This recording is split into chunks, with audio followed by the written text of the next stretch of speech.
തലശ്ശേരി അതിരൂപതയിലെ കണ്ണൂർ ജില്ലയിലെ വിളക്കന്നൂർ ക്രിസ്തുരാജ പള്ളിയിലെ ദിവികാരുണ്യ അത്ഭുതത്തിന് വത്തിക്കാൻ്റെ അംഗീകാരം.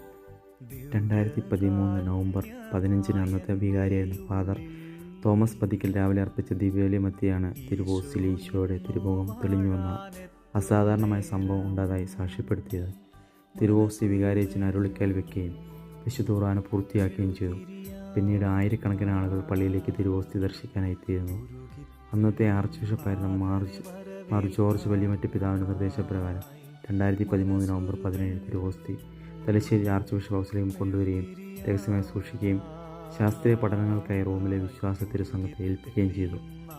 കഴിഞ്ഞ 12 വർഷമായി സഭയിൽ വിവിധ ഘട്ടങ്ങളിലായി നടന്ന പഠനങ്ങളുടെയും ശാസ്ത്രീയ പരീക്ഷണങ്ങളുടെയും റിപ്പോർട്ടുകളുടെ അടിസ്ഥാനത്തിൽ വത്തിക്കാൻ ഈ പ്രതിഭാസത്തെ ദിവ്യകാരുണ്യ അത്ഭുതമായി കണക്കാക്കാൻ തടസ്സമില്ല എന്നറിയിച്ചത്. ഇപ്പോൾ ഓരോ ദിവസവും അനേകായിരം ആളുകളാണ് ഈ അത്ഭുതം കാണാൻ എത്തുന്നത്.